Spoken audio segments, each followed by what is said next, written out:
ফেব্ৰুৱাৰী মাহত আমি দুইটা পৰীক্ষাৰ ৰিজাল্ট একেলগে আমি দিব পাৰোঁ। এডিআৰই আমি কৈছোঁ না 10 মেত আমি নিযুক্তি দিম, তাৰ আগত আমি নকৰোঁৱে। আমাৰ প্লেনিংটোৱে হ'ল যে 10 মেত আমি 35,000 চাকৰি আমি দিম, এডুকেশ্যন ডিপাৰ্টমেণ্ট, পুলিচ। গতিকে এডিআৰই, ইয়াৰ পিছত এডিআৰই এটা অৰেলো আছে, এটা পোষ্টৰ বিপৰীতে 2জন পাছ কৰিব। গতিকে তাৰ পিছত তেওঁলোকৰ এটা মৌখিক পৰীক্ষাও আছে, স্কিলো আছে।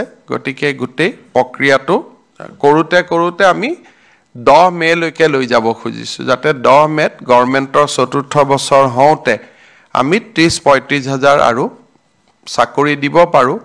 আৰু প্ৰতিশ্ৰুতি মতে আৰু 15,000 পদ আমি তেতিয়া বিজ্ঞাপনো মুকলি কৰি দিম নতুন।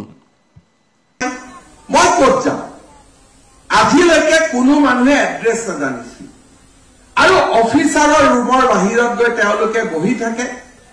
কোনোবা ডিচি অফিচত, ছেক্ৰেটাৰিয়েটত গ'লে ভাল ভাল অৱসৰপ্ৰাপ্ত মানুহক আমি লগ পাওঁ। খুৰা কিয় কাৰ্যালয়ত আহিছিলে?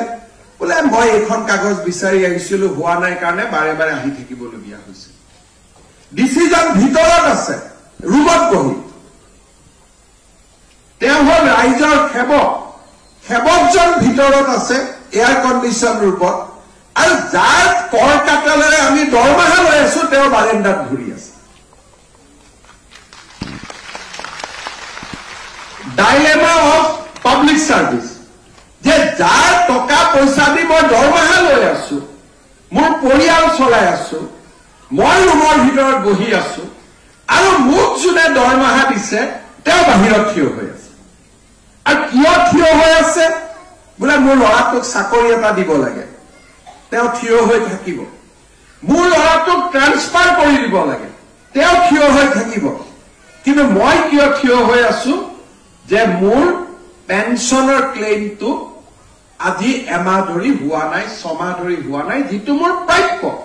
মই যদি চাকৰি কৰিছিলো, চৰকাৰে মোক পেঞ্চন দিয়াটো মোৰ অধিকাৰ, সেইটোৰ কাৰণে মই কাকো প্ৰাৰ্থনা কৰিব অহা নাই। ল'ৰাটোৰ ট্ৰেন্সফাৰৰ কাৰণে মই প্ৰাৰ্থনা কৰিব আহিছো, ডিচিয়ে মোক যিমান দেৰি বাহিৰত ৰখাই থয়।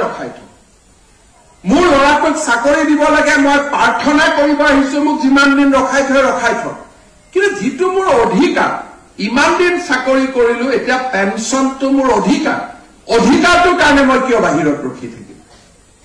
এই কথাবোৰ সমাধান কৰাৰ কাৰণে লোকসেৱা আইন, অধিকাৰ আইন আমাৰ ভাৰতবৰ্ষৰ 34খন ৰাজ্যত বলবৎ কৰা হৈছিল।